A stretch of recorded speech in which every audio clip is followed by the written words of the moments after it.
thanks, Catherine and Justin, for joining me today. Overheard in the last panel, this talk about meeting your customers where they are, wherever they are. And that's, the theme of this panel and what's becoming increasingly important, especially as customer journeys become more fragmented across channels and more dispersed, and shoppers want to be able to buy whenever the mood strikes them, wherever they are. So I wanted to start by asking how your channel mix has been evolving and what are some of the key platforms you're emphasizing now to drive sales? I'll start. So thank you so much for having me. Before I jump into the question, I just want to quickly educate you all on what Naturium is. So we are a biocompatible skincare brand that was started by Susan Yara in 2019. We were acquired by e.l.f. Beauty in 2023 and really are about bringing science-backed skincare to everyone, everywhere, every day. So we're a very, I'd say, prestige-like brand, but at accessible prices. So I think our channel mix has really evolved since the beginning. When we were started, we were a very D2C, Amazon-focused brand prior to the acquisition. Since the acquisition has been expanding into retail. And I think as a D2C marketer, and I'm sure many of us are from that background, it's scary. Things are changing really quickly, and it's really figuring out what is the purpose of the digital site. And at the end of the day, it's really just meeting customers where they're at today. I'm not as precious about bringing in the sales to my channel anymore. I think the digital site is really an education tool. It's about providing those blog posts that the previous panel was talking about so that we're showing up in AI. And then it's also leading to social commerce like TikTok Shop, which we're definitely going to speak about, because the marketing funnel is really collapsing and people are learning about new brands and purchasing oftentimes in the exact same session. And so we need to be ready as marketers to capitalize on that.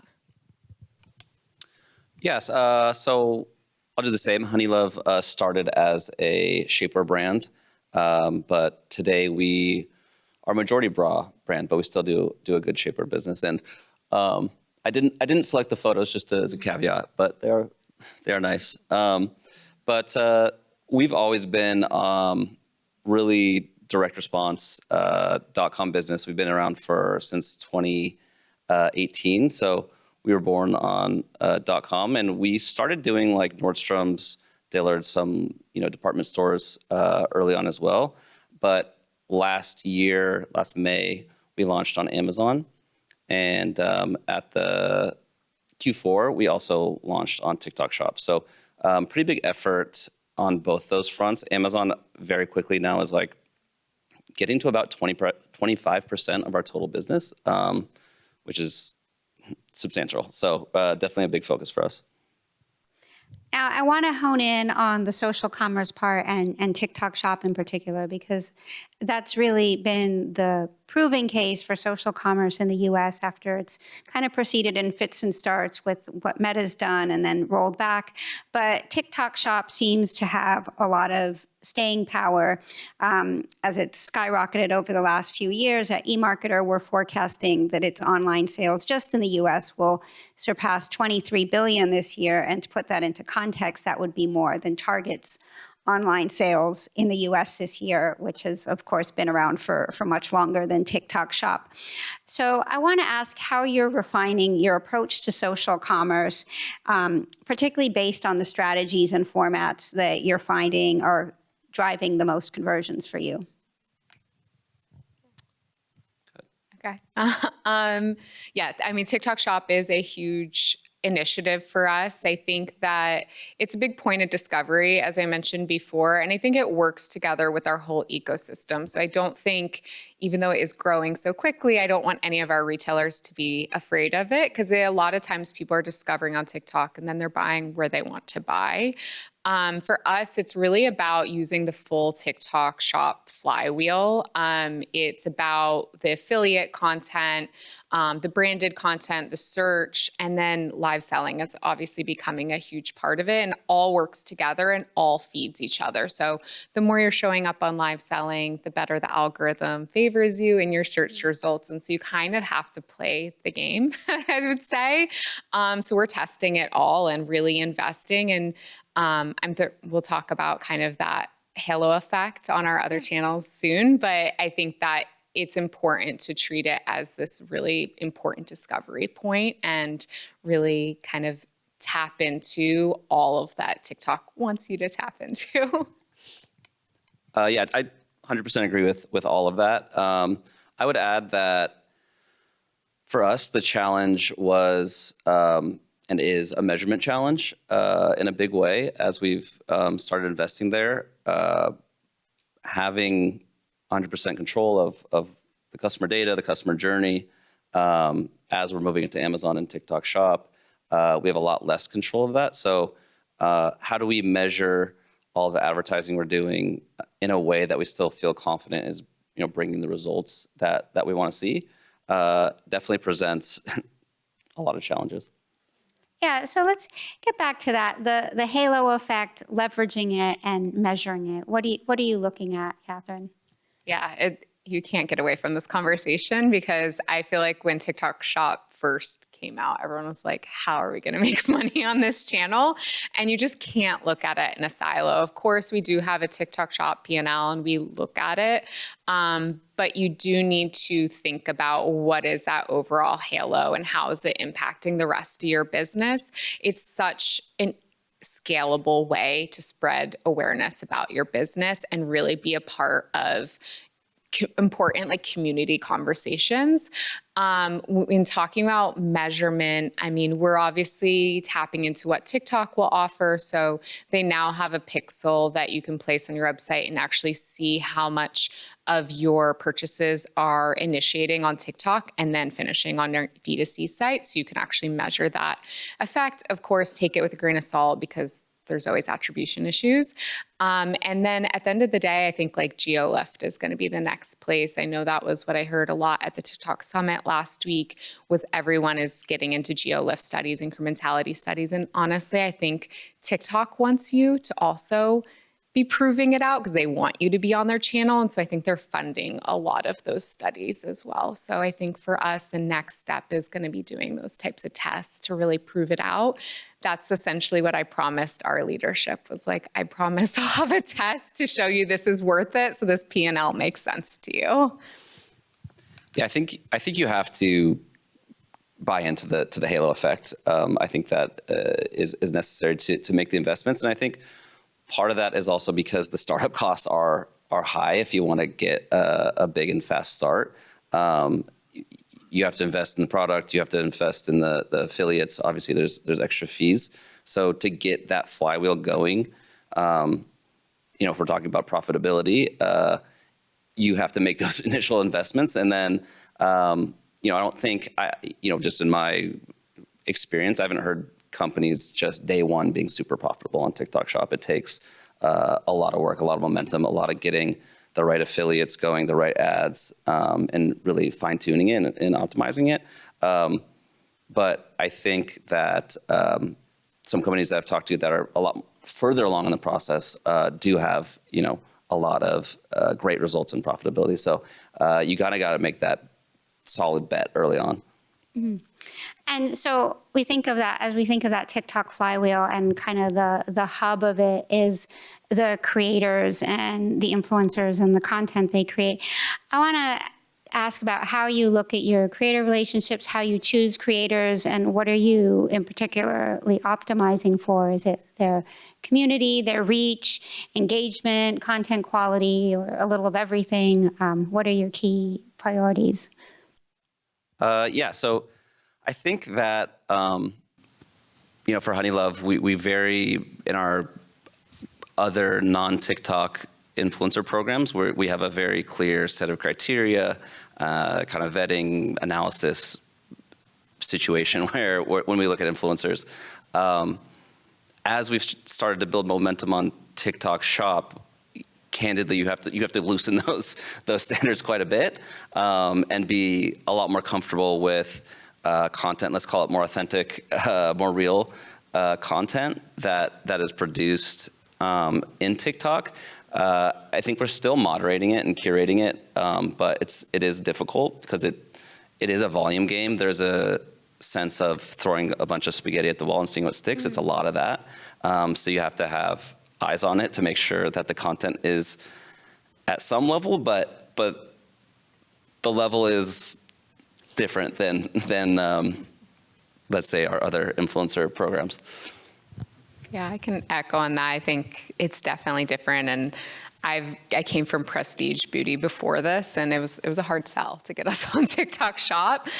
We were very targeted on our outreach. We were very reticent to do open campaigns, but that's kind of how you need to approach it and be open. And I think the biggest thing I'm thinking about now is like these TikTok Shop sellers, they are affiliates, they're selling so many brands. Like, what makes them unique to your brand, and how is someone going to remember that they're uniquely selling that and they're not just like QVCing it like 20 different brands in one day, which often happens. So really kind of honing into your community and figuring out like what is that core trait that makes them unique to your brand and really feels authentic.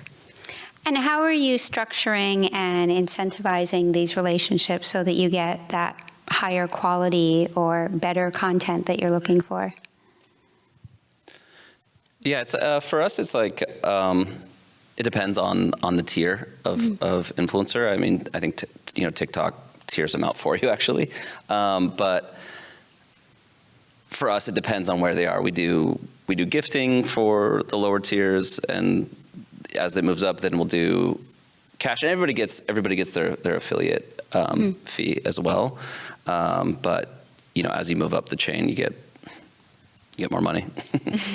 Yeah, there's different. We do GMV challenges, so whoever can sell the most. We do, all kinds of things. And then I would say just brief writing. It's like back to basics, like having a really good brief, and we're still figuring that out. We're always honing and defining what that looks like.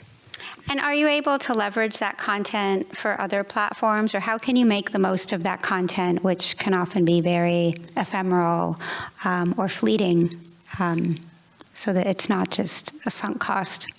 Yeah, totally. We have it built into our contracts for everybody on TikTok that we pay an extra fee, and we have the rights to that content elsewhere. And I think for us, that's a huge part of the value, actually.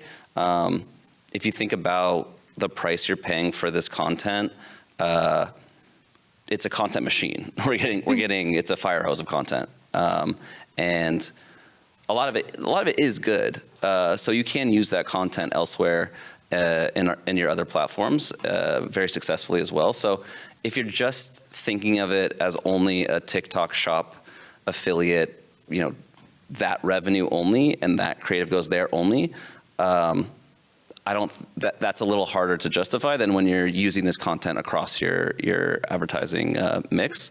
Make a lot more sense. And with a platform like TikTok, you have these trends and they just kind of explode and go viral, and creators will jump on it, and then we see brands jumping on them too. So I want to ask, how do you respond to trend cycles generally, both in terms of your creative and content and in terms of anticipating and meeting viral demand for some of your products? Our demand planning's least favorite question. It's tough. I think for us, when we first onboarded our agency, we sat down and really thought about our product mix and really thought about it from a TikTok lens. So really thinking about what is a product that's going to show well on camera, what's going to have very instant results. We had different categories. Like, these are our hero products. These are kind of the hot new ingredients that we think are going to be like front runners. And then this is going to have a very great before and after, a very good ingredient story. But good gracious, like things will just pop off, and all of a sudden you're calling up your warehouse, and I have my team here, and we've done that many times. I mean, like, I'm so sorry, like we sold way too much of that product in this month. So I think it's really important to keep a close eye on it, watch those trends, get ahead of them, and really be communicative because it moves really, really quickly. I think also just for us, it's been having an agency has been helpful because, we can't watch every single TikTok every moment, but they're managing a whole portfolio of brands so they can see very quickly when those trends are coming and bring those opportunities to us, and then we can jump on it. So it's been a little bit of both, but it's definitely a learning game. Yeah, for us, I think candidly for us, it's a little easier than a beauty brand with like a lot of SKUs. We have a lot less SKUs. So we are very intentional about which products that we're showing and seeding, and there's less of them. And also shout out to our inventory planning team is like amazing. They're more mathematicians than inventory planners, which helps a ton. So they're amazing. So shout out to them. And as you're looking at your social commerce performance, what are some of the metrics you're using to evaluate it and fine tune it? So first of all, it's difficult. It's a challenge. I think that you can use your MMM and have your Amazon or your TikTok shop be the output and have that ecosystem there. I think that's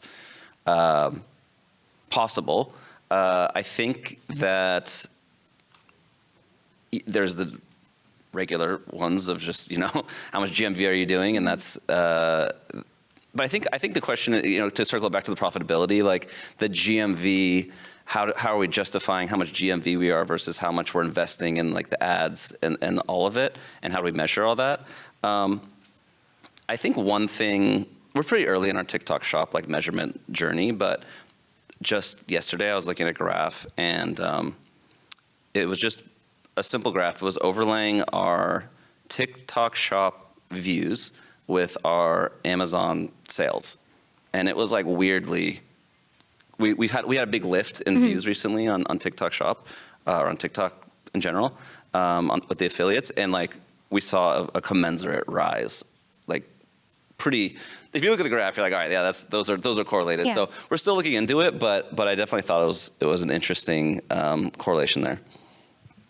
Yeah, I think those are all the things we're looking at. And then just thinking back to when I was like pitching this to our head of finance and our president, there were some snippets I pulled out. So one was there's a great metric within your TikTok shop seller center of like how many of your purchases are coming from non-followers. So that was like a great metric because there was a huge portion that were not coming from followers.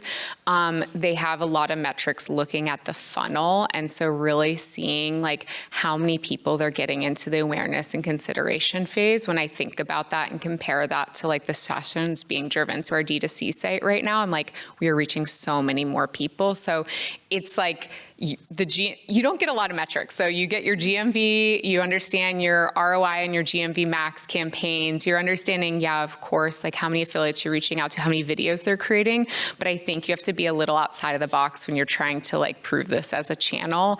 And for me, it started getting into like how many people are we reaching and how are we reaching people we wouldn't have been normally reaching through our D2C site. So you're establishing this as a channel, and then we have a new channel that's emerging that is now the hot topic, and that's the AI platforms, which are, increasingly being used for discovery and consideration, product research and comparison, and maybe even for purchasing. We're starting to see those early experiments. So what has been your response so far, and what's on your horizon for AI commerce next? Yeah, it's been a huge focus for us. I think just alongside of TikTok Shop, it's where we're seeing the most change happening and people really starting to the funnel collapsing where they're discovering and purchasing within oftentimes a single session. So for us, it's really been, a lot of it is back to basics SEO. So making sure your website is structured in the way that can be read by LLMs. It's producing more content. For us as a beauty brand, I mean, we have so many beautiful, like rich ingredient stories and scientific data that can really benefit from like being in an article on ChatGPT or what have you.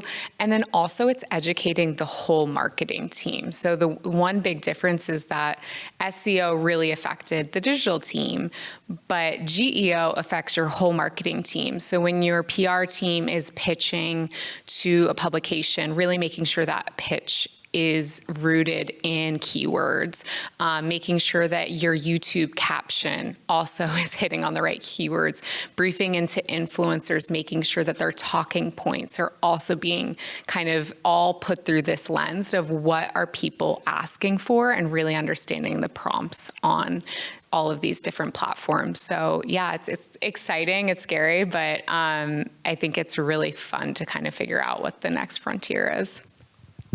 Yeah, totally agree. I think, I know there's other sessions on GEO, structured data, PR, SEO, contextualizing everything on your website in the right way.